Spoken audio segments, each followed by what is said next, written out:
Hello viewers, আসসালামু আলাইকুম। কেমন আছেন সবাই? আশা করি ভালো আছেন। ভিউয়ার্স, আপনাদেরকে নিয়ে এলাম ছাদ বাগানে।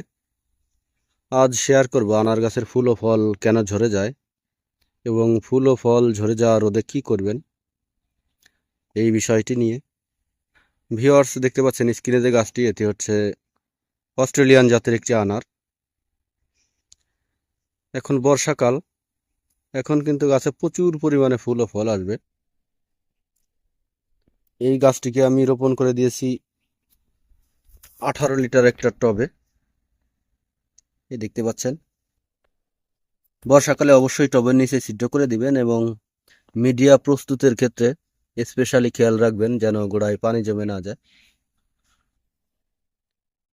আমি এই টবগুলোতে খুব বেশি একটা রাসায়নিক সার ওষুধ দেইনি, খুব বেশি বলতে ভুল হবে, প্রায় দেওয়াই হয়নি।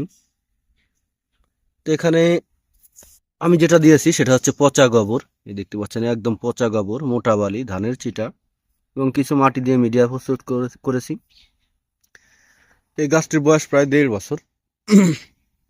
গাছটিতে আপাতত আমি কোনো ফল রাখিনি, কারণ গাছটি অন্যত্র ছিল। ফল ছিল, সেগুলো হারভেস্ট করে ফেলেছি। পুনিং করে দিয়েছিলাম, এই যে নতুন করে শাখা পোশাখা বের হয়েছে। মাশাল্লাহ, বেশ ভালো গ্রোথ। তো আবার ফুল ও ফল আসা শুরু করেছে, কিন্তু কিছু ফুল ও ফল ঝরে যাচ্ছে।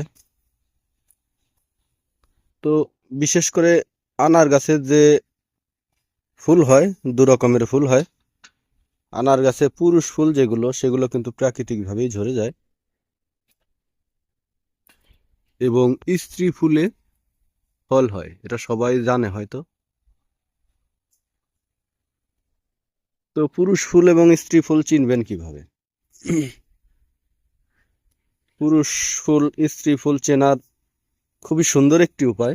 এই দেখতে পাচ্ছেন, এটি হচ্ছে পুরুষ ফুল। এটি একদম দেখতে মাইকের মতো, ছোট আকারের মাইকের মতো। এটি হচ্ছে পুরুষ ফুল, এটা প্রাকৃতিকভাবে ঝরে যাবে, এটাই কিন্তু কোনো ফল হবে না। এটা প্রাকৃতিকভাবে ঝরে যাবে, এটাতে কোনো প্রকারের কোনো ফল হবে না। এটা থেকে ফল আশা করা বোকামি। তো এই যে দেখতে পাচ্ছেন, এটা অনেকটা ঘটের মতো, এটা হচ্ছে স্ত্রী ফুল। এটা কিন্তু ফলে পরিণত হবে। এই ফুলটা কিন্তু অবশ্যই ফলে পরিণত হবে।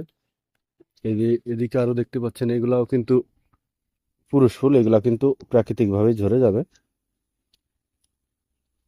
এগুলাতে ফল হবে না। এই যে এটিও স্ত্রী ফুল, এটাতেও ফল সেট হবে।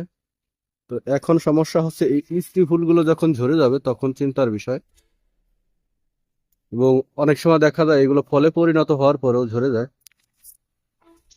এটির কারণ হচ্ছে এখন বর্ষাকাল, ছত্রাকের আক্রমণ। এই গাছটিতে প্রচুর পরিমাণে ফুল আসছে, ছত্রাকের আক্রমণ। তো এই ফুল ও ফল ঝরা রোধে আপনারা ছত্রাকনাশক স্প্রে করবেন। এই দেখতে পাচ্ছেন প্রত্যেকটি ফলের গায়ে, ফুলের গায়ে এবং পাতার গায়ে কিন্তু ছত্রাকনাশক দেওয়া আছে। এই যে ছত্রাকনাশক, ব্লু কালারের যে আবরণটি, এটি হচ্ছে ছত্রাকনাশক। তো ছত্রাকনাশক হিসেবে আমি ইউজ করেছি ম্যানসার। বাজারে প্রচলিত অন্যান্য জাতের আরো বিভিন্ন ধরনের ছত্রাকনাশক পাওয়া যায়, তার ভিতর অন্যতম হচ্ছে ম্যানসার। এই ম্যানসার আপনারা প্রতি লিটারে 2 গ্রাম 3 গ্রাম হারে স্প্রে করে দিতে পারেন, কারণ বৃষ্টির সময় একটু গাঢ় করে দিবেন যেন এটি গাছে লেগে থাকে। এটি যে কোনো বাজারে পেয়ে যাবেন, এর দাম মাত্র 120 টাকা। তো এটি আপনারা